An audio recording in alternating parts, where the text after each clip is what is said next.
Yes, peace and blessings, family. This is Malik Ishmael of the Vanguard Show, episode number 50. And I'm joined by a very special guest, Brother Harold Shujaa Baker. And I'm going to make sure he corrects me if I'm wrong on the Shujaa. But he's a writer, he's an activist, he's an engineer, educator, and author of Building on the Work of Our Elders and Ancestors, Merging STEM with Kawaida, and he'll correct me wrong if I'm wrong on that word, Kawaida, to elevate blackness, as well as the creator of NGUZO SABA 365. So welcome to the stage, Brother Harold, and we're going to put him on right now. Greetings, brother. How are you? Peace and blessings, brother. How you doing? I'm doing well, good brother. Peace and blessings to you. It's good to be here with you today. I feel honored to have the opportunity to talk to you, brother. Yes, brother. It's been a long time coming because I've known about you forever, but I think this is the first, at least in terms of seeing each other, we've got a chance to kind of see each other. Absolutely, absolutely. We've been friends out in social media and had several different interactions out there, shared a lot of good information, and know a lot of the same people, as a matter of fact. That's right. You know? Yeah, so that's right. That's right. Good opportunity to connect. And you were correct in all of the pronunciations. Shujaa. I want to make sure. I want to make sure, brother. yeah. Well, you know, names are an important thing to African people, man. People connected to the culture, you know, and pronunciations are key, you know, in order to convey that spirit that goes along with those names. So, but you got it correct. Shujaa is my chosen name, of course, you know, and my people who I do my work with know me by that almost exclusively. And Harold is my birth name, and I still keep them all because, you know, it's all part of my story and who I am, you know. And then, of course, you were correct in pronouncing the name of Kawaida, the philosophy. Okay, brother, I've been around a little bit, so I catch on, and it sticks with me. Yes, sir. Yes, sir. Yes, sir. And one quick question before we delve into your extraordinary work. Did you remember a brother named Sabira Kanifu? Sabira Kanifu. Sabira Kanifu. I can't say I recall Sabira Kanifu. I know of a couple other Sabiras, though. Okay. And there's always the chance that, you know, I may have known Sabira Kanifu, just didn't have that last name that I also knew as well, you know. But tell me about him, can you? Is there what's the reference?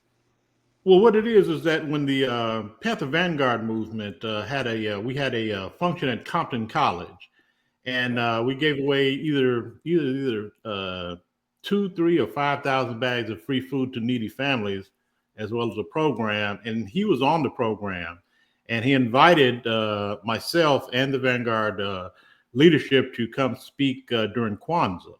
Okay. In which I definitely honored that speaking invitation, and me and him were really cool, brother. I don't know, you know, since I left Los Angeles, we really hadn't been able to connect because this is kind of pre-social media. So I was just wondering if you had known the brother.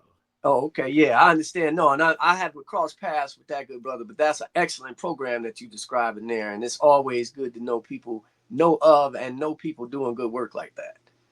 Oh, right on, brother, right on. And let's get right into it, brother. But first, I want to kind of get into your origin because I've always thought you were from Los Angeles. Give a little bit about your background, what brought you to LA, and then, of course, we got to see what brought you into consciousness.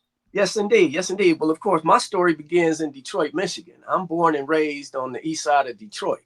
I've been out in California for what seems like forever. You know, I got out here in 2003, so I've been out here for over 20 years now, and my entire cultural activist life sort of is out here. You know, of course, I started coming into consciousness before I got out here, but and with Detroit being my home, but my whole life of, you know, cultural study and community work is out in California. So that's why it might seem like, you know, my beginnings are here, but that's where it began for me. East side of Detroit, that's where I began, you know, going through of course, the public school system there, and got my foundation in the engineering career that I've enjoyed for, you know, many decades and all of that. And of course, got the cultural grounding because Detroit is a Black city. Yes. And, that's unmistakable. you know. Yeah. And I got my initial exposure to the teachings there. I began studying Minister Malcolm. There, I was raised on Dr. King, you know. We all get that, you know. Right. And then I became aware. I read the autobiography of Malcolm X for the first time in the 11th grade. And after studying Dr. King my whole life, I got a new message and a new flavor and a new spirit, you know, from the work that Malcolm was, from Malcolm's life and the perspective that he projected. And it's been the center. Malcolm's teachings have been the center of my cultural activist thought, you know, always have been. And that was even the case. I write about this in my book about how that preceded my exposure to Dr. Kawaida, my meeting Dr. Kawaida, and my becoming familiar with his teachings through Kawaida philosophy and all of that. And that's where it began for me, you know. That's where it began for me. Okay. Oh. Yeah, you're kind of breaking up a little bit. So, but I think I got the gist of what you're talking about here. You still with me? Yes, I am. I can hear you clearly. I can hear you clearly. Can you hear and me? I can see, yes, I can. I can hear you clearly, and I can see your video very clearly. I haven't had a breakup. Okay, all right. We seem to be good. Yeah. Oh, okay, all right. Maybe it's just on my end because we got some. I got some terrible Wi-Fi over here, brother. So we're gonna have to work on that. Okay. But now that you said that, brother, how did your book and the overall project originate? Well, it's an extension of what I began talking about a moment ago. You know, my introduction to have an opportunity to meet Dr. Kawaida, become a student, develop an appreciation and a deep knowledge of Kawaida philosophy. And that began in 2005. I mentioned that I came to California in 2003.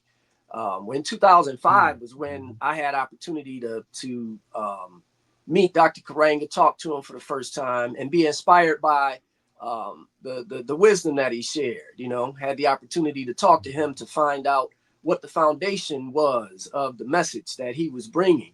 And, you know, in simple terms, he told me that this is our people, brother. You know, this is Africa talking here, you know, ancient Yoruba land, you know, and ancient Kemet. You know, this is South Africa. This is Zulu land talking, you know. Gave me that type of perspective. And my question to him was, well, how can I learn more?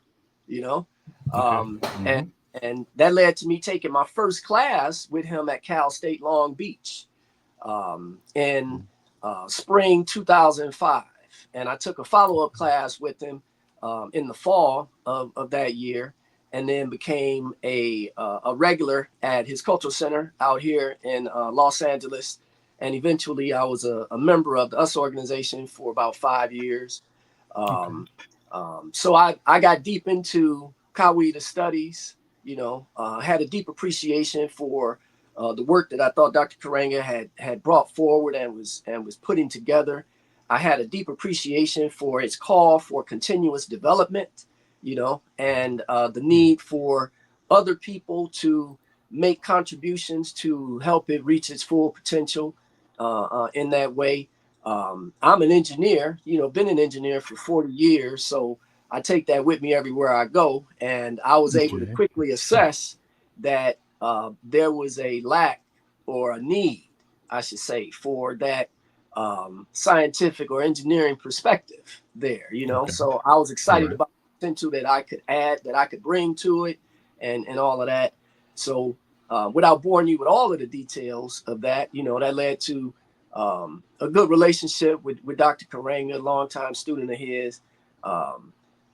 I had proposed many different things to be done, you know, when I was affiliated with the organization in terms of making that connection to technology that I'm speaking about. That eventually led to me being invited to do an update to the official Kwanzaa website. We did that in 2017 and 2018. And then to speak directly to your question in my book, in 2019, Dr. Kawaida invited me to participate in a book anthology project. This was where longtime students of the teachings of Kawaida were being asked to write a Kawaida a Kawaida interpretation of the social issues that affect our profession, you know. So I was the only engineer involved. So I was invited to write a STEM interpretation, or to make it plain, a ethical narrative on how STEM should be applied. You know, what Africa teaches us about how we should go about bringing and introducing science, technology, engineering, applied mathematics to the world, what the outcome of that should be, and how that should differ from what we get, you know, from the dominant culture, you know, and the way they go about doing it. So I wrote a 30-page paper on that, and then I wrote a and then wrote a 30-page follow-up, you know, about practical application of those things, you know, and that became my book. My book is set up in two different major parts, where the first part is me going through Dr. Karanga's writings and all of the Kawaida scholarship that exists, and extracting the teachings that apply to STEM, you know, and how it should be brought forward and applied. So I extracted a set of principles, practices, criticisms, goals, you know, that relate to how we should go about developing STEM. And that's all characterized in the first part of the book. And then in the second part, to speak broadly, it's a summary of how we have applied those teachings in our work, you know, in the course of developing our own Kwanzaa themed website, developing an app to promote the 7 principles, and, you know, as a daily vocation, as opposed to just celebrating them, you know, during the 7 days of Kwanzaa. You know, they have their greatest meaning if we apply them daily, right? So we're using these teachings, you know, in the book in a practical way, and explaining how we're, you know, and in the book I explain how we do all of that. So that's sort of a summation of the book, how it came about, you know, and how it relates to, you know, my experience with Kawaida philosophy and the teachings. Okay. And before we transition to the next question, first, where can people get your book? And then number 2, the acronym STEM. Explain that. All right, excellent. I'll start with that. STEM is an acronym for science, technology, engineering, and mathematics. In our conversation, we take math to be an inherent part of all of those disciplines, right? And we also advocate that we need to develop a focus on manufacturing. So for us, in my conversation, STEM means science, technology, engineering, and math and manufacturing. You know, that's the focus. We don't exclude math. You know, we engage math continuously, but we want to highlight that need to focus on manufacturing. And my book is available in 2 places. It's available on Amazon. You could do a search for my name or for the title of the book, Building on the Work of Our Elders and Ancestors, Merging STEM with Kawaida to Elevate Blackness and Everything Else. Or you could go to our website, Kwanzaa.org, or NGUZO SABA 365.org, and you could access a link to purchase the book. Okay. And brother, also, what is your related background in that regard? Well, I've been a electromechanical design engineer for 40 years. I got started in 1985. Okay. And I've done everything from space shuttle flight experiment design to commercial product design. Right now, I'm helping to design gravity-based energy storage systems and the equipment that's necessary to manufacture them. I've helped design a cancer treatment center and a broad range of things. So I got a 40-year plus track record in STEM. And I've also had stints as a web developer and animated, you know, doing animated graphics. I still do a little bit of animated graphics. People can go to my website, vdandp.com. That stands for Virtual Design and Prototyping.com, to get an example of some of the work that we've done and a list of some of our credentials. So that's where the STEM comes from, because I've been a STEM professional for over 40 years, you know, and I've been a student of the culture for 20 plus years, a rigorous student of the culture. And come to appreciate how our how our ancestors' grasp of STEM, science, technology, engineering, manufacturing, was central to the rise of Africa, you know, and believe that us reconnecting with that in the most meaningful way, not just as consumers, you know, or as victims or targets of technology, but as innovators, you know, us reconnecting with an understanding of ourselves as that is critical and essential to us making the transformation, you know, that we need to make, you know, within ourselves and within the community. So we promote that actively by example. You know what I mean? Our work is technology based, and it's clearly designed to uplift us culturally, you know, and socially in every way. So while we're advocating for doing that, we're trying to be a living example of it at the same time. Oh, right on, brother. Well, I tell you, brother, I've been back and forth on the continent, and I see it in practical application there. Yeah. And even though we've developed a tremendous innovative culture, it always go back to the root culture. So you definitely have mastered that, brother. Definitely. Yeah. Yes, I'm doing my best with it. There's a lot more, you know, to before I would claim absolute mastery. You know, I'm certainly comfortable with where I am in terms of the knowledge after so many years of applied work. But how it is. The more you learn, the less you realize you know.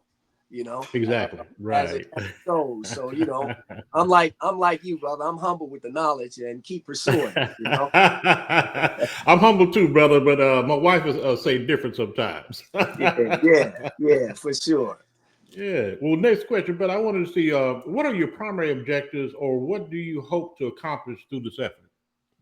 Well, mainly, brother, I mean, I was watching, and if you don't mind this brief aside, I was watching a recording of Baba Roy Ayers the other day, who recently made his transition. Right. And he's part of the soundtrack of my life, you know what I mean? From my earliest days. So when people like that make their transition, you know, we spend, you know, time reflecting on that. I mean, when Frankie Beverly left us, man, I was gone for 40 Man. days. You know what I Me mean? too, brother. Me too. but Roy Ayers made a statement, and he was talking about what his ultimate objective was with his music, you know, and he reduced it to these simplest terms. He said, I just wanted to help my people, you know, I wanted to help my people the best way that I can with what I had, you know, and that's what we're trying to accomplish through this work. We're trying to help our people in the most meaningful way that we can with what we have. And I say we because this is not a project that's, you know, just exclusively about me. We have a team. We are a group of people, you know, myself, my brother-in-law, 25-year-old tech genius. My wife is part of this. My sister-in-law is part of this. It's a family affair in meaningful ways. I got long-term friends, Dr. Carl Quayle Duncan and his wife Kathy. They're part of this. Minister from WOSE, Bill. He's also an engineer. He's part of this. You know, we have several people who are contributing to this, and it's a labor of love for us. My sister Tiffany Rashawn is a part of this. You know, making a contribution to our children's literacy efforts. So what we hope to accomplish by this is to make a meaningful contribution to our people, to help uplift us in the most meaningful way by making us reflect on who we are and connecting this with an understanding of who we have been, because as the Honorable Marcus Garvey teaches us, people can do what people have done. So there's the value in understanding that history, you know, as STEM innovators and in all of the most meaningful ways. So we believe, and I've been able to convince my team, they feel about it like I do. I was really inspired by the simplicity and the depth of the 7 principles. You know, I was impressed by the institution that had been created to carry it forward, and give us occasion to engage with it on a regular basis. You know what I mean? Through the holiday Kwanzaa. Right. I was impressed.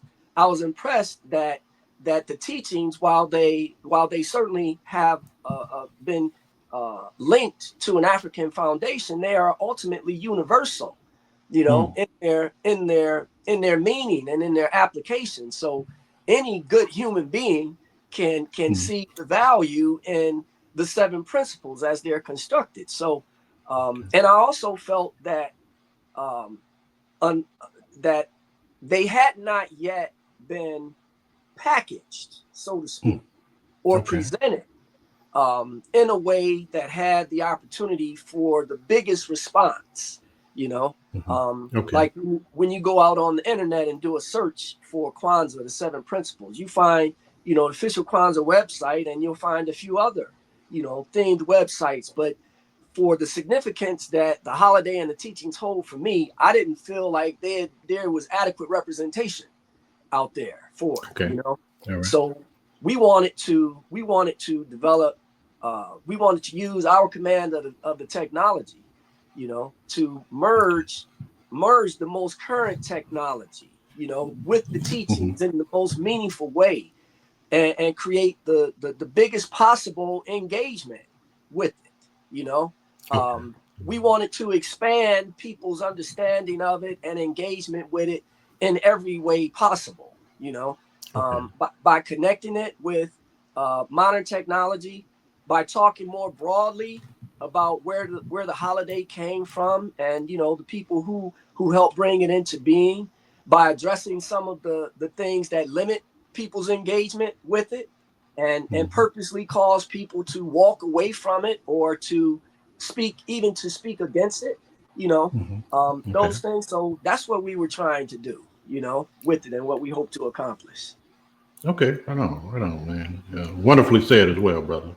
Thank Now, you, brother. your writings mention an effort to expand the people's understanding of the Kwanzaa creation story. What does that mean, actually? Well, and that's I thank you for asking that question, and I kind of touched on that in my last response. That's we recognize Dr. Karenga for as a creator of the holiday, as the world does, But we also know, even from Dr. Karenga himself, that other people were involved in the creation of the holiday, and because the holiday has a communitarian focus, and even we quote Dr. Karenga in our work, where he says that history demands that all things be regarded as collectively produced. Great things are produced by a combination of efforts, people, and circumstances. And certainly Kwanzaa's coming into being was triggered by a series of things, and while Dr. Karenga played the biggest part in bringing it all together and led the effort, gave the primary ideas for it, and certainly has been its most active and meaningful ambassador over the last almost 60 years. What we mean is we talk a little bit, we talk about not just Dr. Karenga's contribution, but some of those other people. And mainly we're focusing on the children in this effort. We're trying to make the holiday more appealing to children. And we happen to have some of the first children, so to speak, of Kwanzaa involved in our effort. The 10-year-old girl who inspired the creation of the holiday by asking the question, how do Africans celebrate holidays? She's on our team. I just talked to her this morning, as a matter of fact. So we're developing their story, and we have her brother and another one of her sisters, who was also, it was 7 children in that iconic first Kwanzaa photo, where the first Kwanzaa celebration was held at the Aquarian Center here in Los Angeles. And well, we have 3 of those children involved. Of course, they're respected elders now, but we have them as part of our effort, and they're lending their story to help us develop some children's content. So we then talk about you know, we share the same story about the creation of Kwanzaa that Dr. Karenga shared with me, that he would share with anybody if, you know, you ask him about the exact story. Right. And that includes this 10-year-old girl who was then known as Kinamo Damu. Her legal name is Terry Vandally. Okay. But we're telling her story. So she's a part of what we're doing now. So we're telling the story about how she and her dad, and another lady named Kacheko Davis, and a brother named George Sabira were part of the research group. You know, Kinamo, or Terry, she inspired the work that the elders did. But part of that research that was led by Dr. Karenga included a lady named Kacheko Davis.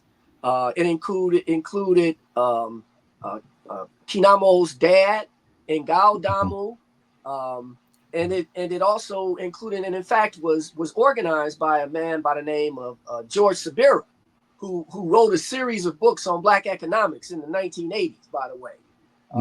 So these people were part. So telling their story or mentioning their names, you know, kind of gives us an opportunity to have an expanded conversation about the holiday.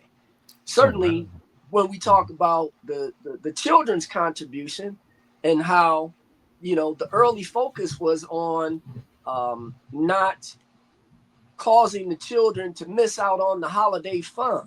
You know, if we didn't celebrate some of the other holidays, you know, keeping that in mind redirects us to the children, you know, on it. And that's what we're trying to do. So when we expand an understanding of the creation of Kwanzaa, we expand our conversation about Kwanzaa, you know, and we don't do this in a way to try to deny or limit in any way Dr. Karenga's leading contribution to it. You know, we don't deny him anything in this. You know, we just expand the conversation by talking about some of the other people and, you know, what we're able to do with that. Okay. And brother, also I think Kwanzaa was started in 1966, if I'm correct, right? That was the first Kwanzaa celebration. Yes, was in 1966. Okay. And actually, I was pictured. I had spoken at 30th anniversary of Kwanzaa at the ELSA organization, and there's a film called Black Candle. Shows my wife and I being pictured as well. Powerful film, and it just was very inspirational how we were able to finally celebrate our culture through celebration. Yes. You know, through, you know, we look at Thanksgiving, Christmas, all these holidays are, you know, from other communities, and they were kind of imposed upon us, but yet to celebrate our culture through you know, a holiday time, if you will, is so important. Would you find that correct?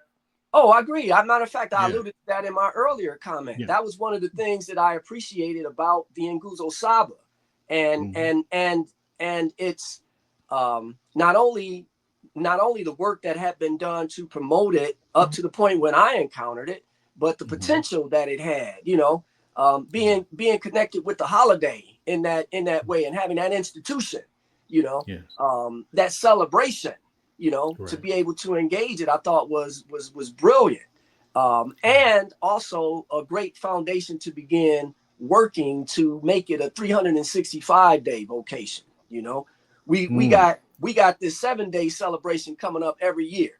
What can we do in between, you know, with the rest of the year to connect it, you know, and make it a continuous effort. You know what I mean? So that's what our work is designed to do. Right on, brother. That's awesome, man. And your book really speaks to that, brother. Your book describes the relationship you developed with a man named Professor Earl 5X Grant, who was Minister Malcolm's primary associate, the official photographer, and the VP of his organization of Afro-American Unity, OAAU, and how he helped you to, you know, resolve a potential conflict between Minister Malcolm's teachings and Kawaida. Please explain. Oh, well, I'll be glad to do that. I mean, this is one of those moments. This is one of those things that for people who have a deep appreciation for the people, in this case, Malcolm X, and the story, it's sort of an almost something you almost can't believe that would happen, you know, to be able to meet and have a personal relationship with a person who was so close, you know, to Malcolm. I mean, like I said, after reading the autobiography in the 11th grade, that was the beginning of me becoming what I refer to as a Malcolmist, you know. Likewise. And certainly, yeah, definitely. certainly by the time, and I've always been a student, so to speak. You know, I'm a constant reader, you know, even if I'm not pursuing a degree. I don't even have a degree, as a matter of fact, you know. Right. I'm self-trained all day. So, I mean, I've been on this reading and self-education thing. So connecting that with Malcolm and then learning his story, being moved by him to the degree that I was, and then having the opportunity to meet Earl Grant, who was, as you mentioned, he was the vice president of Malcolm's organization for Afro-American Unity. He was his primary associate. You know, he was his main guy. You know. And to be able to meet him and talk to him and get to know him at the level that I did is something that to me was like, you know, I can't believe this is happening almost, you know what I mean? So how that happened was we inherited a study group. And when I say me, I'm talking about myself and brother Kwesi Osafo, who is now an ancestor. Myself and brother Kwesi Osafo inherited a study group originally known as the Long Beach Study Group out here in Southern California. It was organized in 1989 after the first ASCAC conference, because Dr. Ben and the others told the people who were there to go home and start study groups, you know, so that we could become reacquainted with ourselves, right? So Baba Olufemi Viltz, Baba James, what's Baba James' last name? Forgive me for not being able to call Baba James' last name. But in any case, they came and started the Long Beach Study Group. And starting in 1989, they were meeting every Thursday night talking about Black things, you know. And I came around in 2006, bruh, you know. Oh, wow. Okay. Almost 20 years after they got started, and they were still meeting. And then in 2009, after watching myself and brother Kwesi work for a little while, they decided to take a vacation and turn the group over to us. All right. So myself and brother Kwesi inherited the study group in 2009 and began doing our work through the study group. Began doing our work through the study group. I forgot the question, brother. I started going off on that. Give me refresh me. Well, basically to link, I guess the mentorship, if you will, and how you reserve that conflict. Yep. Let me jump right back in, because I know the study group I was talking about, because Earl Grant came into our study group in 2012. He came into our study group, and I didn't know who he was when he arrived, but he arrived surrounded by 4 warrior scholar brothers I knew, surrounding him in a formation, you know. So when he I didn't know he was coming. My partner hadn't told me he was coming that day, but I saw them come through the door in formation, and I knew just by the formation that he was royalty. You know, you can tell. So as Kwesi walked past me, I said, "Who is that?" And he said, "That's Earl 5X." And then I just did a double take, like, what? You know, because I immediately recognized the name. You know, I'm a serious enough student about Malcolm to recognize Earl 5X, you know, when I hear it. And it struck me in that moment that I didn't know anything about him. I hadn't heard anything about him that wasn't connected to Malcolm. I didn't know he was alive. And the last thing I expected was he would be walking through the door at my study. You know? So he took the and at this point he's an 80-year-old man. So he takes a seat at the front of the study group. And I couldn't even tell you what was on the program that night, but we had we published a 2-month schedule, you know, in advance. So, you know, people could see what we were studying. In other words, we were serious about the work that we were doing. So he sat in on a good session, let us know that he enjoyed what he saw, after he Wow. attended, and that he wanted to come back and teach. Mm. So Wow. exactly. So we Exactly. like, Wow. real, for real. And Wow. so from that point, we made arrangements for him to come back to our study group about a dozen different times to teach on a range of topics. And this man was a true polymath, Oh, wow. Wow. He's an Okay. engineer in his own right. He went and got an advanced degree from MIT after he left after he separated from Malcolm. He's a scientist and a physicist. When he found out that I was an engineer, he asked me, "What do you know about plasma physics?" Oh, wow. Okay. And Wow. I said, well, I know a little bit, Okay. I talked about a shuttle flight experiment that I helped design that interacted with the space plasma, and that's not a normal Wow. conversation to be having with people, No, definitely not. especially not somebody with such a deep connection, to Malcolm and the movement and things like that. You know what I mean? So I'm watching myself have this conversation with him, if you know what I'm saying, Right. Right on. and I'm just marveling at the uniqueness of it, and the Wow. specialness of it, and that led to many other conversations with him, right? So Okay. to get to the heart of the matter, when I wrote a paper that I originally submitted, I think in 2015, but I was submitting this paper to a conference, a Black academic conference in 2017. Okay. And it was a paper about Malcolm, on Malcolm's teachings and how I had been inspired by them, and how I felt Malcolm was calling on us to move past race-based thinking, in a broad way, Right.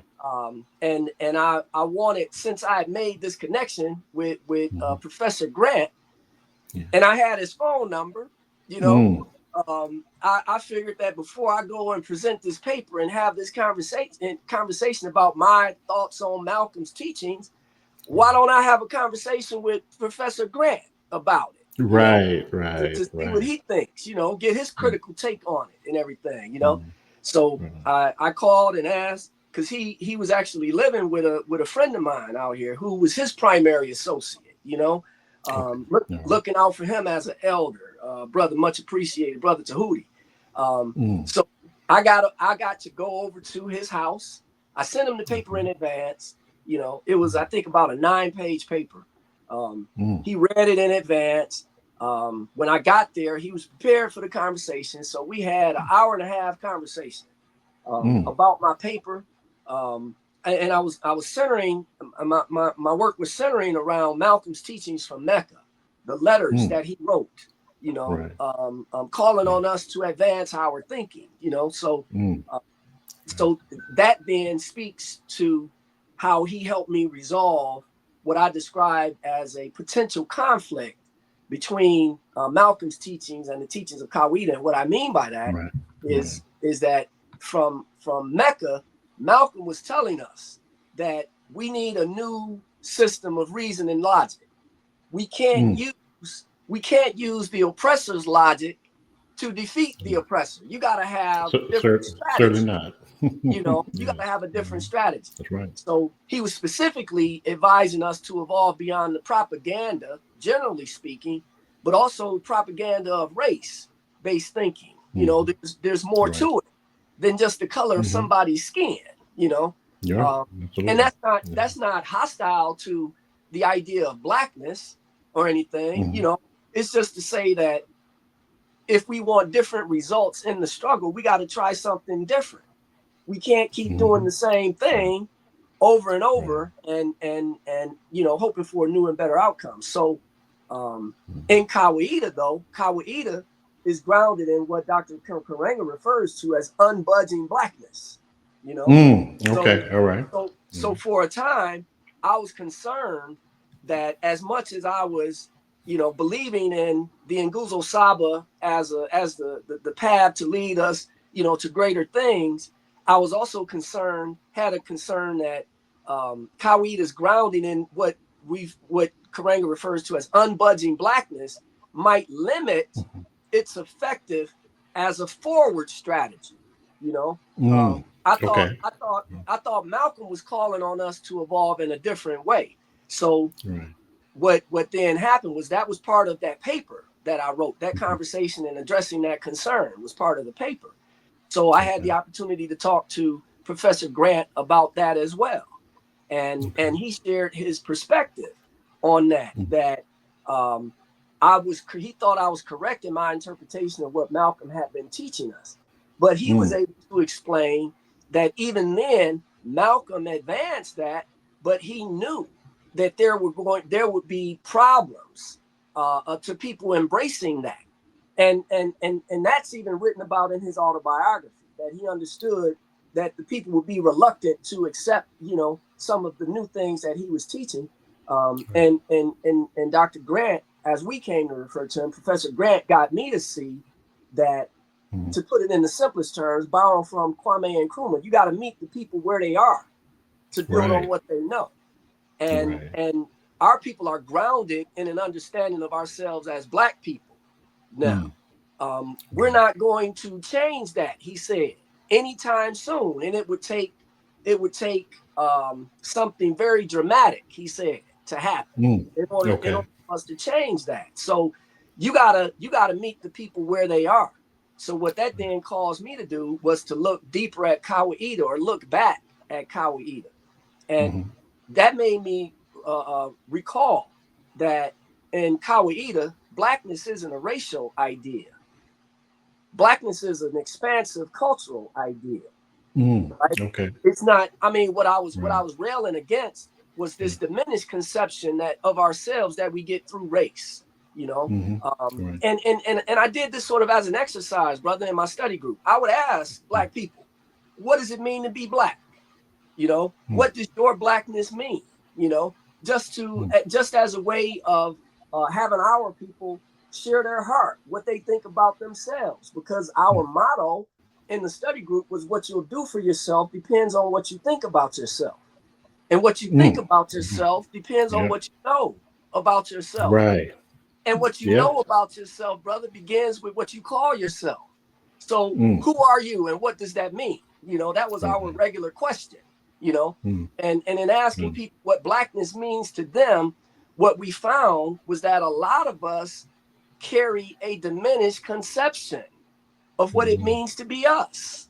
You know, and they reveal that by responding to that question with stereotypes, you know, that ground us in how this society views us. You know, you don't puts us in the box. Exactly. We weren't getting as many. We got some. Our people aren't. We're not completely lost. You know, we would get some elevated responses, you know, about our history and our contributions and things like that. But we didn't get as much as is required for us to be who we want to be and have the conditions that we want to live in this world, right? So my conversation with Professor Grant then made me look back at Kawaida and the conception of Blackness that Dr. Karenga brings forward in that. And it occurred to me that in order for us to evolve beyond race-based thinking or the limitations of it, we got to begin with something that gives us the most highly elevated conception of who we are. That's possible. You know?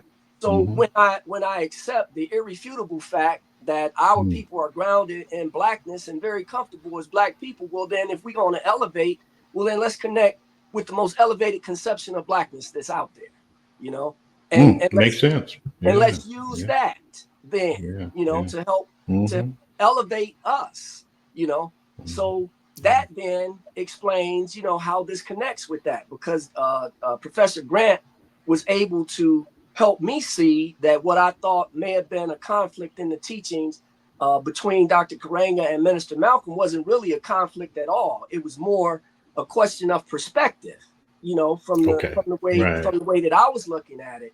And with that elder's insight, you know, and assistance, I was able to resolve that and reconnect with the teachings of Kawaida in the most meaningful way, and get back on the path of, making that connection with that stem, and using it to promote the teachings in the most meaningful way to help elevate us, Okay. Right on. Right on. And brother, you mentioned, Professor Grant is pretty much your mentor, correct? Well, I I mean, wouldn't. you. I would say that we had a mentoring relationship for the time that Okay. I was able to be around him. Okay. I didn't get nearly as close to him as those other four brothers, that were Mm. around him, who marched him in the room. Right. Right. Like I said, he lived with one of those brothers, Mm. and the other brother, that was brother Tahuti Kambui, and then Okay. brother Okiro Damani. He was the one that told him about our study group, Mm. Okay. and brother Kwesi Osafo was my co-director of the study group. So they had a longer relationship with him, and certainly I know Okira and Tahuti would certainly say that they had a relationship like that with him. I was just lucky to have a few dozen conversations with him, Oh, okay. All right. and had the opportunity to sit at his feet, and get him to share his humble wisdom, and Right. experience with me. It's truly one of the highlights of my life, being able to have that association with him. Okay. Well, your same experience with Professor Grant. I had that with Kwame Ture, better known, I guess, more popularly known as Stokely Carmichael, and I Yeah, met him on the continent of Africa, in Ghana, matter of fact, and throughout the years afterwards, we keep in touch with each other, and he'd always send an encouragement word, nothing too long, yeah, but yeah. I could say that I had a similar relationship as you had with Professor Grant. Oh yeah, and that's one of the things that I admired about you. You shared that previously, and it made me want to be like you when I grow up. Uh, be able to my have wife that said, my connection. wife would tell you, you want back with a pause on that. Well, that's Right on, that's brother. that's part of their role for us to keep us humble. You know what I mean? Oh But yeah, I mean, I'm also thankful to have had the relationship absolutely. that I had with Dr. Karanga. He's a world historical figure as well. Right. But that association with Professor Grant, that was so unexpected. Mm. And I mean, I still blink twice, and when I think about it, Oh uh, wow, be able to that's have that, beautiful, bro. that that association with him. So yeah, that's one of the highlights of my life, brother. I'm proud of that one. Right on, brother. Next question, brother. Your work also seeks to address what you refer to as challenges toward advancing Kawaida that include responding to controversies associated with Dr. Kranger related to his conviction in the US organization and the Black Panther Party conflict, which definitely I share part of that legacy. But explain that. Well, I mean, I'll be honest with you in the simplest terms. I've always thought that it was so tragically unfortunate that 60-year-old issues were Yeah. still being able to sow division, within Mhm. our community, Right. and I didn't know about all of these things at all when I first got connected to the teachings. When I first met Dr. Karanga, I wasn't familiar with this part of the history, and I've since criticized myself for not becoming more familiar with the whole story, before I dove into it so much. You know what I mean? Right. But the more I became familiar with the conflict, the more appalled I became that it was a continuing thing. You know, when I came to understand the role that the COINTEL program played in deliberately creating the division, Yeah. I couldn't understand Mhm. how people were still allowing it to be successful. You know, to Right. me that just boggled my mind. So, and then it seemed to be in conflict with the ethical teachings. That I Mhm. was that I was wrapping myself up in. Through Kawaida. Mm. And it was troubling. You know, um, and I didn't feel that there had been an effective response to it from Mm. either side, you know. Okay. All right. And so we set out to address some of those things. Of course, we're talking about the Us Black Panther Party conflict, and we're talking about Dr. Karenga's convictions and things. The Us Black Panther Party conflict is easiest to address, I think. So I'll begin with that, and that's a simple matter for people who know the history of a conflict that was created intentionally in the midst of the revolution that these 20-something-year-olds at the time sought to wage against the United States government. And we now know, in retrospect, with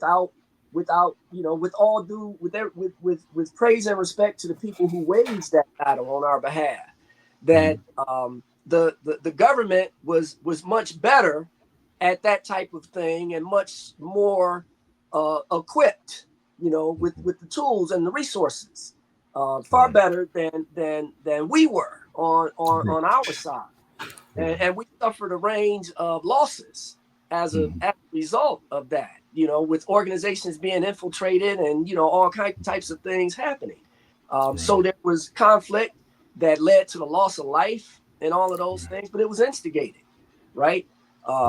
And a lot of claims were made about Dr. Karenga being an informant and all of those types of things. And what I found when I first heard about those things, I was so alarmed that I almost jumped up and walked out of the room. Oh wow, okay. And I learned about him for the first time while I was in an US organization meeting. And I came to the meeting. I came to the US organization with a deep respect and appreciation for the Panthers, because growing up in Detroit, we had a Panther Party chapter in Detroit, and that's part of my earliest memories of my childhood. Seeing the Panthers in the community and understanding that if something was going to go down, my mom wasn't going to call the police. My mom was going to call the Panthers. Right on.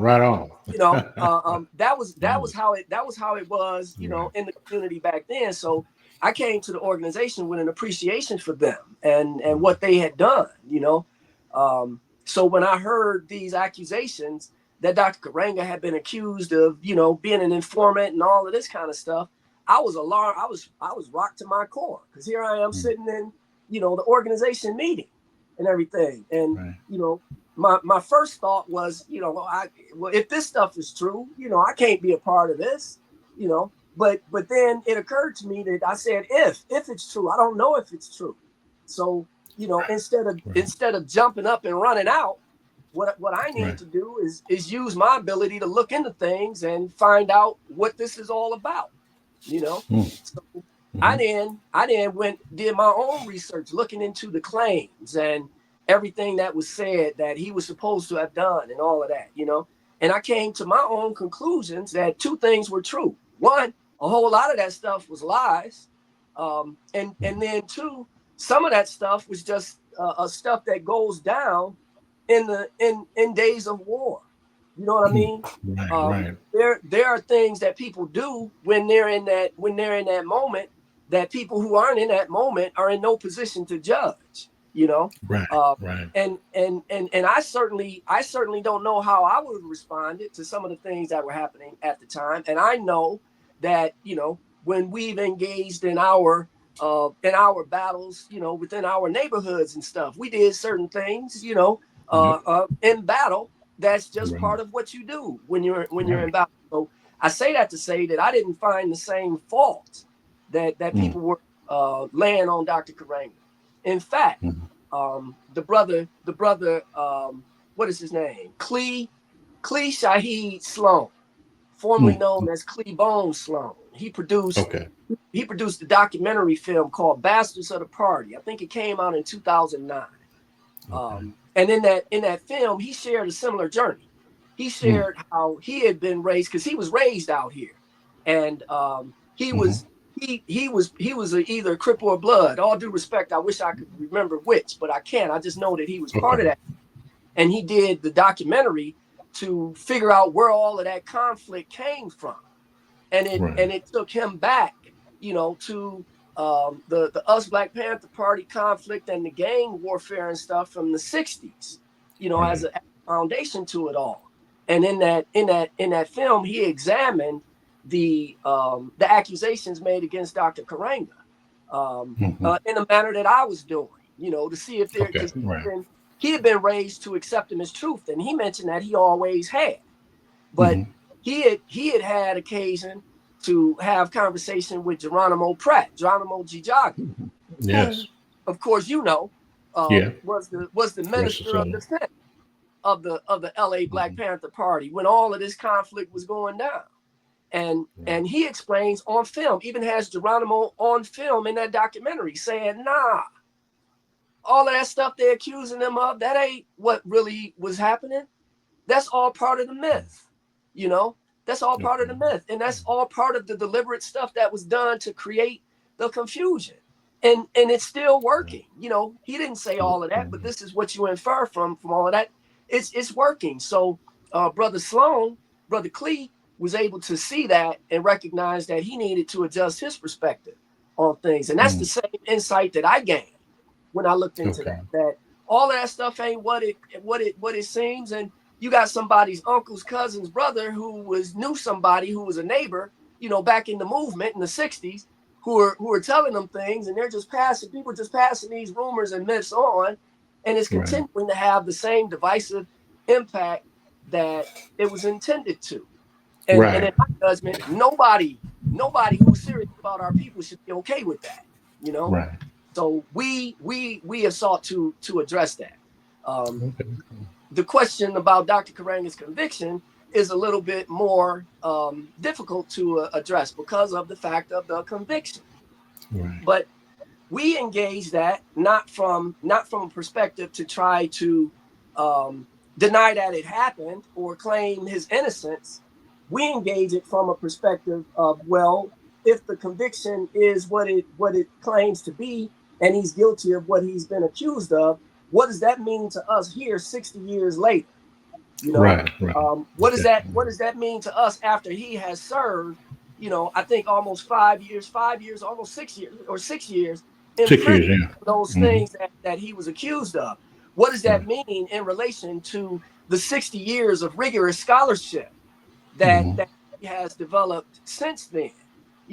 Do we judge him on that alone, or do we look at him over the totality of his life and measure his shortcomings with his contributions and then put that in the proper perspective to determine how we relate to all of those things? In other words, just as much as I was put off by this continuing conflict over these rumors between us and Black Panthers, I was hurt, brother, by the way young people would come into our study group in November and December every year.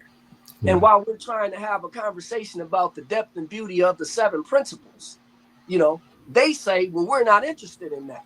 We're not interested in anything to do with Kwanzaa because, Dr. Karenga did this and he did this and, the conflicts and all of that kind of stuff. And I'm sitting there like, it's such a tragedy that those events, real or not, can be used today to cause people to willfully turn their back on such wonderful and depthful and meaningful teachings.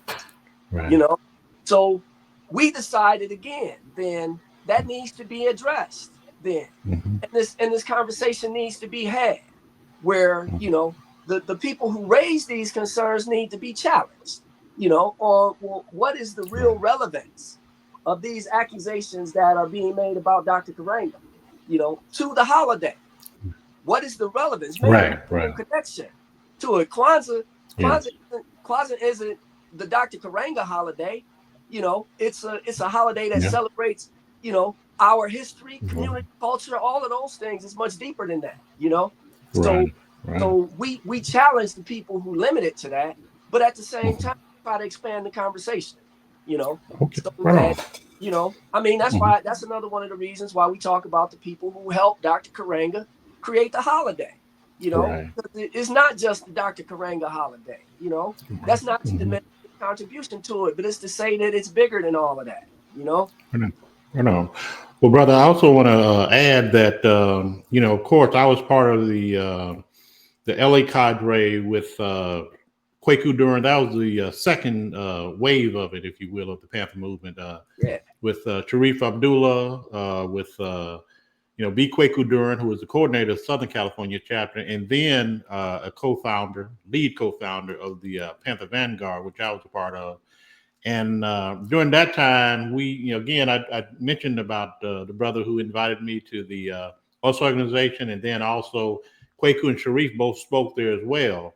And one thing that I came away with was that we cannot carry past pains in our present struggle for collective advancement. Right. And that speaks to that, I believe. It absolutely does. And I guess our argument is also that we have to be thoughtful, and led by, depthful and thoughtful analysis of things, and not just led by emotions of it. We have to ask the questions, well, how does all of that relate to now? And not just pass on negative feelings just for the sake of passing them on. What does that mean? If somebody's gonna tell me a story about Dr. Kawaida, something Dr. Kawaida supposedly did, while I'm trying to have an uplifting conversation about Kwanzaa, I need to ask them, well, what's the relevance of that?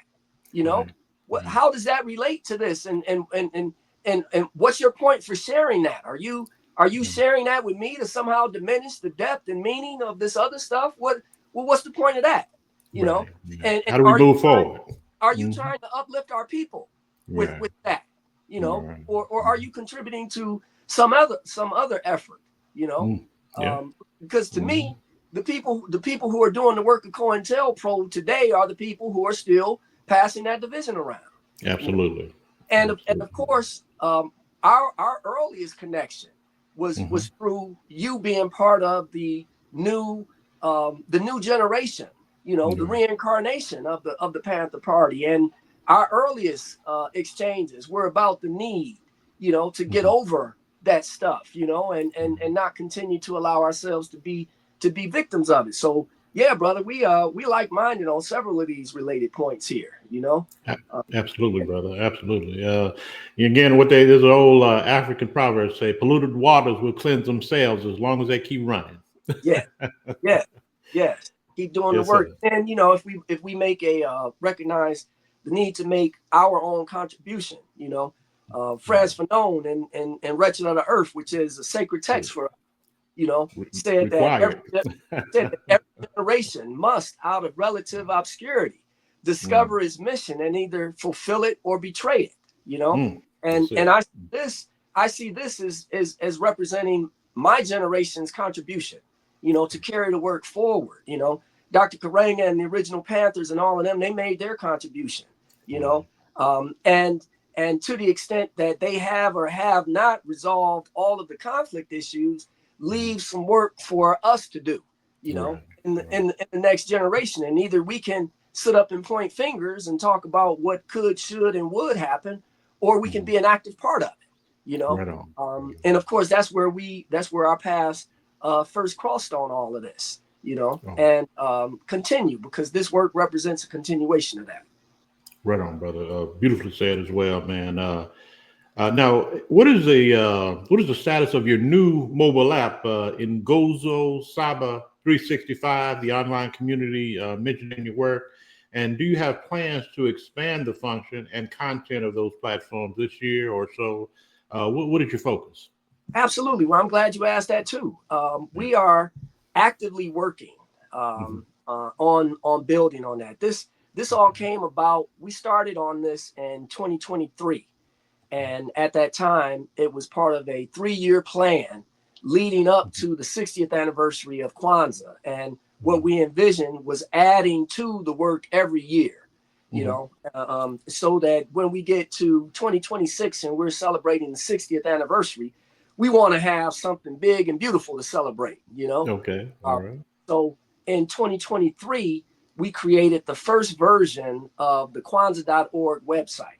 Okay. Which was the beginning of the fulfillment of our full vision for what Kwanzaa should be represented to be on the internet, with all of the bells and whistles and all of the content and all of those things. So we set up what was then just the core of the website. and we've continued to add to it. In 2024, we released NGUZO SABA 365, which is the app, which is an accompaniment to the website. We also launched NGUZO SABA 365.org, which is the website that's specific to the app and our work, but is connected to Kwanzaa and the Kwanzaa.org website. There's a lot of shared content between the two, but Kwanzaa.org focuses on the holiday, right? Okay. And Right. NGUZO SABA 365.org is where we focus on our app and our continuing work. So when we released NGUZO SABA 365, the intent behind the app is for us to first engage modern technology, right? We have these devices attached to the end of our hands for, several hours throughout the day, right? Many of us are addicted to them, Yes. So it only seemed reasonable in our mind as STEM professionals that we should create an app, that where we could advance these teachings through that, through that medium. In our search, we only found one other app that had been developed that was in any way connected to the 7 principles.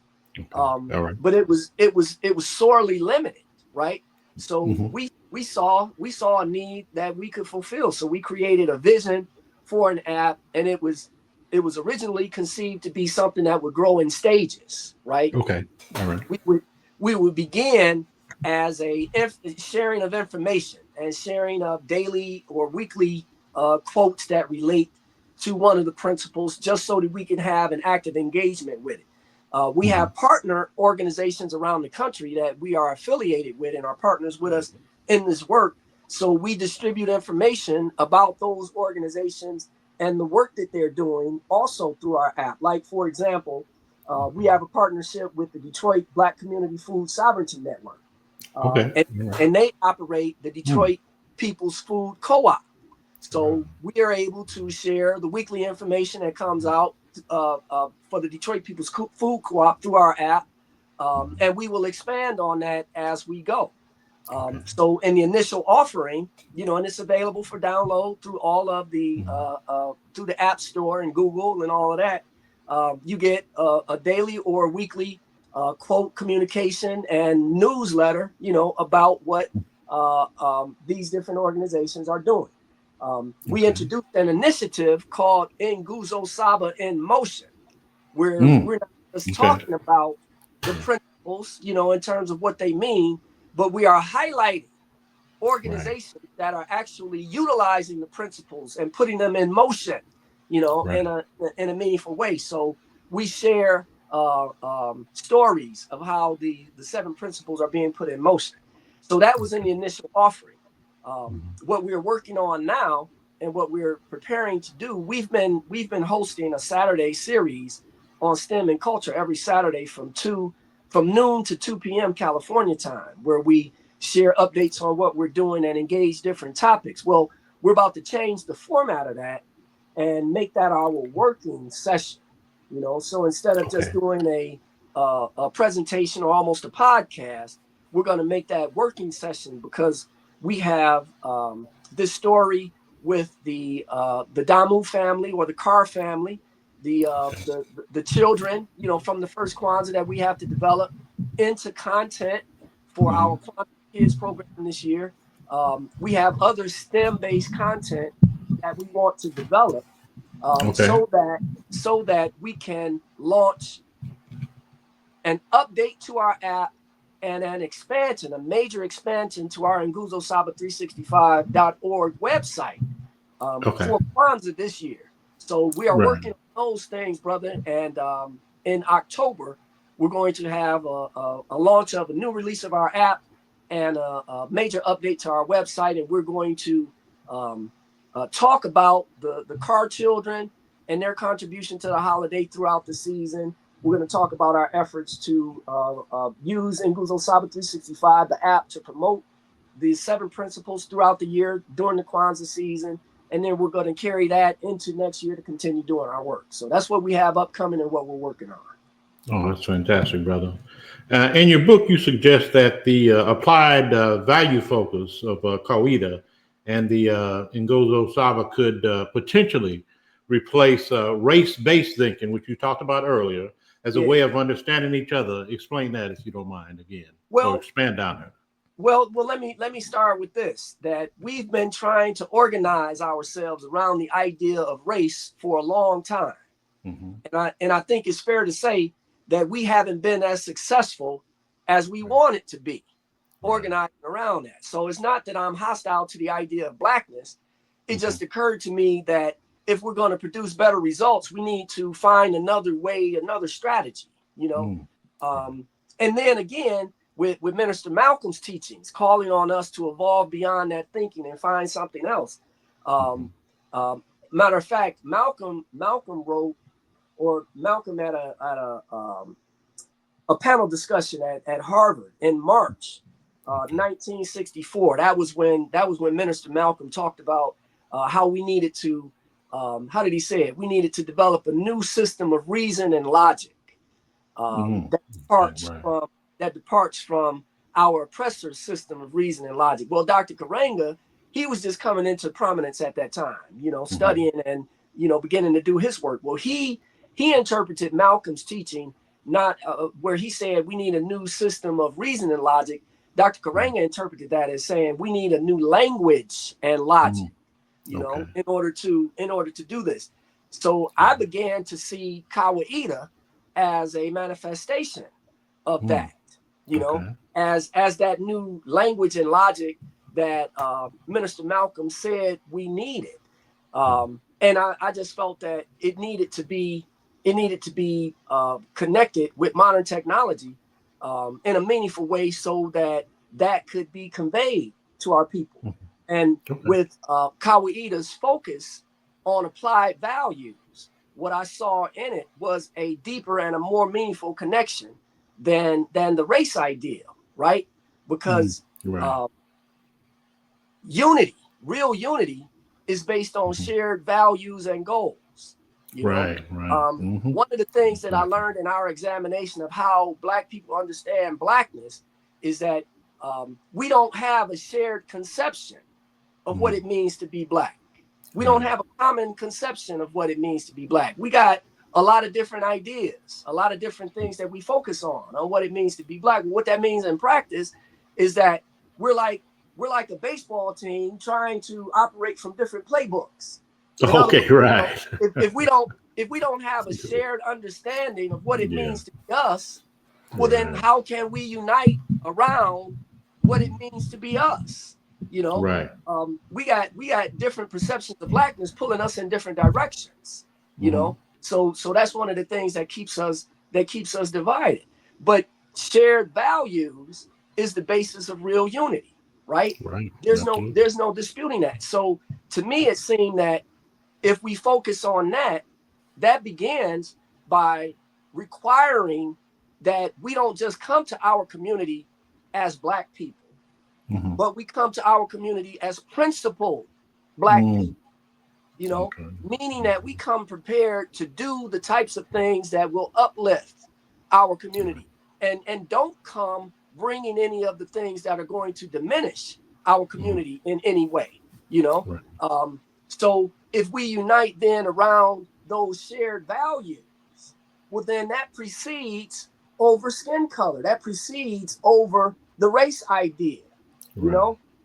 And this also occurred to me, brother, Hmm. that the people the people we are struggling against, their ancestors, they gave the world this race idea, Hmm. and Right. and and they did that to stir a certain amount of confusion, Hmm. so more people would support their agenda, than they would if they weren't confused. You know what I Mm. mean? Right. So it was Right. created to sow confusion. And this occurred to me, bro, that they Hmm. don't even use that idea, the race idea, as the basis for their organizing. In other words, the people who are running the world based on shared values. What does that mean? Mm. That Right. means that means that they got some of everybody on their team. Mm. We can certainly agree that white people are running things, but they got Barack Obama on their team. You know, they got Chinese on their team. They got people from everywhere on their team. Their unity is based on shared values and shared goals. If you share their values, their goals, regardless of what you look like, you can be on their team. You know, so it occurred to me that if we want better results, we got to go with a deeper strategy. This also ties and was most inspired, I must say, by my reading of Sun Tzu and the Art of War, and Sun Tzu's teachings about how we got to find a what's the language he used? I forget the exact, but it's a moral. We got to have a winning moral argument, you know, to be able to unite the people, you know, in order to generate the numbers that are necessary to win. So, I'll summarize it with this: that victory is ultimately a numbers game, right? You got to win by drawing in the most people. You got to draw the most people to your team, to your ideas, you know. And it occurred to me that even if we were able to get all of the black people, that's still not the majority. You know, we need in order to create the good world that we want, we gotta convince more than just black people, you know. That's true. So absolutely. That made me realize that if we're focusing on the end game, then it's a lot bigger than what we've been conditioned, how we've been conditioned to engage it, you know. And again, it's not to speak against blackness. You know, I love being black. You know, the black is me is on my t-shirt. All right. So, yes, sir. I'm just looking in a thoughtful way for a deep strategy in which to engage these ideas for better outcome. You know? Right. Yeah. Oftentimes, people try to look for how to carry theory into practical application for the collective world, if you will, because you know, one elevation of one people will not do the world any good. Yeah, as we've seen. Well, we have to start where we are and build among our own people. You know what I mean? There's no getting around that, and we owe that to ourselves and to the people who brought us into being to do our first work amongst our people. You know, so I don't speak against anybody who does that, especially people who are doing that in their own way and in an objectively good way. You know, we all have to start amongst our own people, but if we don't recognize that ultimately, you know, I mean, my experience with NASA, brother, changed me. You know, I can imagine. The very first time the very first shuttle flight experiment I helped design, and seeing that experiment on orbit with Earth passing by in the background. You know, you may have heard astronauts talk about what it's like to get up into space, to go on orbit, and then look back on Earth, and how that view transforms them. You know, and of course, I didn't go up into space, but I had an occasion to see the first experiment that I worked on in space with the cargo bay doors of the shuttle open, and then the Earth passed by in the background. Wow, you know? wow, that's incredible. I was blown away. I was frozen by it. And what I mean is that it gave me a perspective on the world that that made all of these conflicts seem so stupid. Oh yeah, so minuscule. Yeah, I mean, we're on this little rock, and it's little, and you know, floating around, literally out in the middle of nowhere. You know, but creation has given us everything we need to live a good life on here. Yet we're fighting amongst ourselves over things. You know, how silly is that? You know, and I mean, I felt like I needed to go and sit in a dark room and just think. You know, when, I can imagine. So this is ultimately all of that coming forward. You know. Because that caused me to think deeply about my place in the world, and you know, the world that I would like to help create for my children, and what our obligations are while we're here and everything. And it seems to me that in return for the gift of life and for this experience that we're having here, you know, eternal spirits having this human experience, that we should be using this time where we're here to make this place the best place possible, you know. So that's where all of this, thought and reflection comes from, and what is ultimately trying to contribute to creating the good world that we want and deserve to live in. Right on. Right on, brother. Right on. Yeah. We call that, Quaker used to call that cooperational humanism. Where, Yeah. yes. Yes, Brother, indeed. final two questions. You also suggest in your book that your study of Kawaida led you to understand why all Black people don't get along, and you kind of spoke to that a little bit, and Yeah. why we have not been successful or as successful as we would like to in our efforts to organize Blackness. Yeah. Share your perspective. Well, and I have touched on that, but Yeah. I'm always happy to add to it. Okay. And I'll do it simply. The proverbial, one of the proverbial questions is, how come all Black people can't get along? Right. We've asked ourselves that question in organizational meetings for decades and centuries, it seems. You know what I mean? Right. And it seems to me that the answer is simply this: Mm-hmm. all Black people don't get along because all Black people don't share the same values. And if you don't share the same values, then you can't get along. Right. You Right. have That's right. competing. You find Competing yourself having values. competing values, competing Right. perspectives, and we are not a monolith, Contradictions. Oh yes. nor should we be expected to Hmm. be. We have amongst us the greatest genetic diversity on earth. So Absolutely. why The shouldn't original we people. also have the greatest Hmm. thought diversity on earth? Mm. We Right. and of course, what this human experience teaches us is that our local experiences frame our perspective. You got to be sensitive to your environment, and you got to respond to that. So Right. so the concerns that Black people have in South Central Los Angeles are Hmm. slightly different Right. than the concerns that Black people are going to have, in Europe or parts of Africa or other parts of the world. We share some that are in common, of course, for Right. our sustenance and daily existence. But there Right. are local issues that we have to respond to. Oh yeah. So our Absolutely. focus is going to change based on that. So in other words, it occurred to me, brother, that all Hmm. Black people shouldn't get along. Right. Okay. Why should we Can't expect take all Black everybody. people to get along? you Right. know That's uh, true. That's true. what that does is that assails the creation of the idea of race as a source of confusion for us. We trying to do the impossible, Right. trying to figure out how to get all Black people together. Well, when has that ever happened? Right. when Right. when have all white people ever been together? Good point. You Yes. we Absolutely. can say that they're working together to run the world, but they're working together with a lot of people from other, cultural backgrounds too, Hmm. That's even true. in the midst of their own conflict between themselves. That's, that's so true. When has color ever defined unity in practice? That's true. Yeah. And Absolutely. has our Mhm. pursuit of that been an example of us, being manipulated by somebody else's propaganda? You Mhm. know, do Yeah. we need to get past other people's propaganda, like Minister Malcolm said? You know, Mhm. that's certainly one of those things. When you examine it, when you Mhm. think about it, brother, Mhm. yes, you begin to see that there are layers to this that make the simplified way we've engaged these things seem inadequate.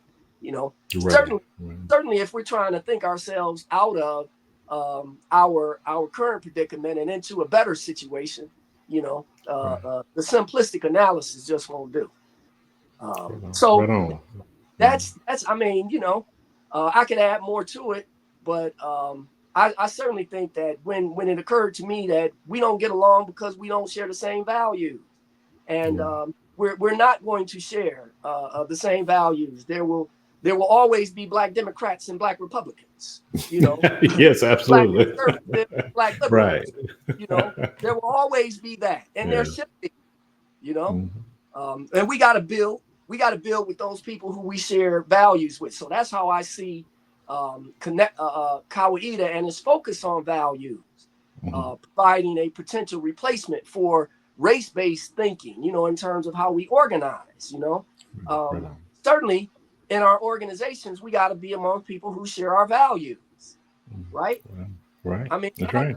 that's another indication of the essential need for us to be, to understand the need to unite around shared values over even shared history or shared skin color. You know, True. uh, That's true.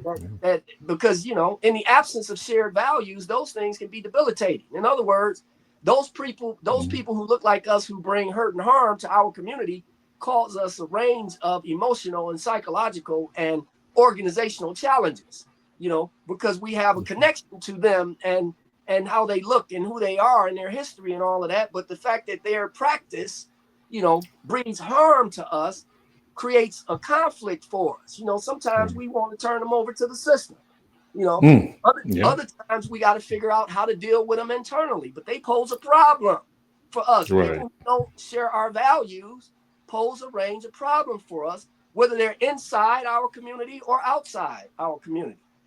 But I certainly say Right. that there's no doubt to be left that all meaningful organization and unity is based on shared values. And the fact that we don't all share the same values is the sole reason why all Black people don't get along.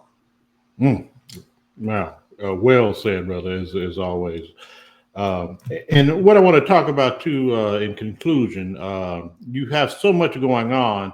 What are your future plans as you build on various ways to reach our people and reach humanity and to improve their lives? What future plans do you have? Well, we're going to continue doing the work that we've started, in this Mhm. merger between technology, the teachings of Kawaida, Mhm. focusing on the Kawaida conception of Blackness. We don't claim to be we're not affiliated with the US organization or anything like that. So we don't claim to be an outlet, for all of Kawaida teachings or anything like that. Our work Mhm. is focused on the interpretation of STEM that I was asked to write, for Kawaida, and the Mhm. Kawaida conception of Blackness primarily, Right. is what we focus on. So we want to continue to promote those teachings. We want to continue our study so that we can find other sources of African wisdom, to draw from and to use in our work. We want to continue focusing on developing our children and reaching our children with the beauty of Kwanzaa, the beauty of the beauty and depth of the NGUZO SABA, and the beauty of African culture more broadly. Mm. We want to Okay. continue inspiring our people to Right. reconnect with an understanding of ourselves as STEM innovators and not Mm. just STEM consumers, Okay. or STEM Right. targets, as Mm. the case may be. And we want to continue producing content that our people respond well to. We hope to continue building what becomes an organization that reflects these teachings applied in the most meaningful way.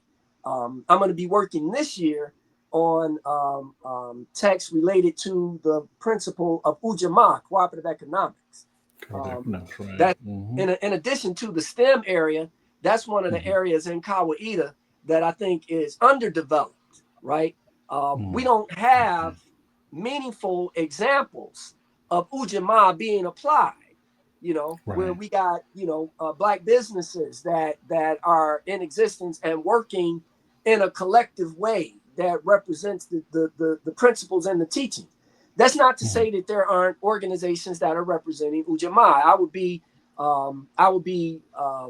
That would be disrespectful to Right. suggest thing. I'm just suggesting that it needs to be done at a larger scale. Okay. We Right. certainly need more resources within our community. We need our own facilities. We need Absolutely. the ability to manufacture our own things. Mm-hmm. That's So right. um, Mm-hmm.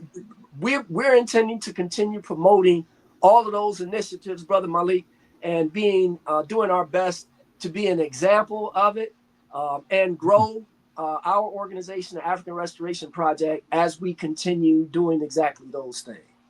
Right on, brother. Right on, man. Just keep up the great work you're doing, brother. And for those who want to contact you, for various inquiries as well as your social media, how can people reach out to you, contact you, and again give your websites?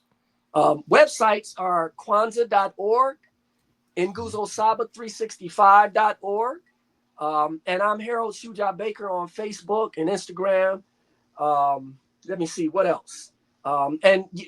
Most directly, we got the contact form on the Kwanzaa.org website and the NGUZO SABA 365 website. You can contact me through there or through Facebook. Yeah, I spend more time than I care to admit, in social media world, because that's where the people are. That's So where the people are. yeah, Yeah. people out there, and sometimes get drawn in a bit longer than I plan to for the day, but that's all part of engaging with the people and meeting the people where they are. So that's the best way to reach out to me, brother. Right on, brother. It's been such a pleasure, brother. It was a long-awaited conversation because I've always wanted to, chop it up with you, see what you have going on, and really delve into your brilliant mind, brother. And again, the Most High and the Creator is going to continue to grow that mind. I hope the same thing happened with myself as well. And thank you for all the work you do in the community, brother.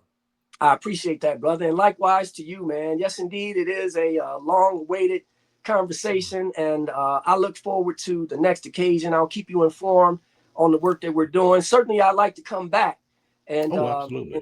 and have a conversation with you before we do our next release. Okay.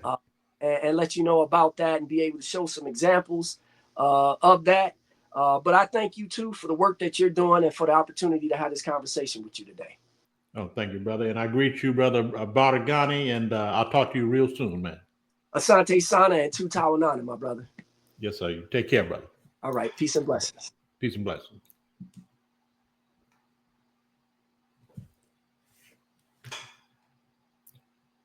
Again, I want to thank everyone for tuning in today for episode 50 of the Vanguard Show podcast. Excellent guest, excellent brother who's doing wonderful work. Make sure you follow him.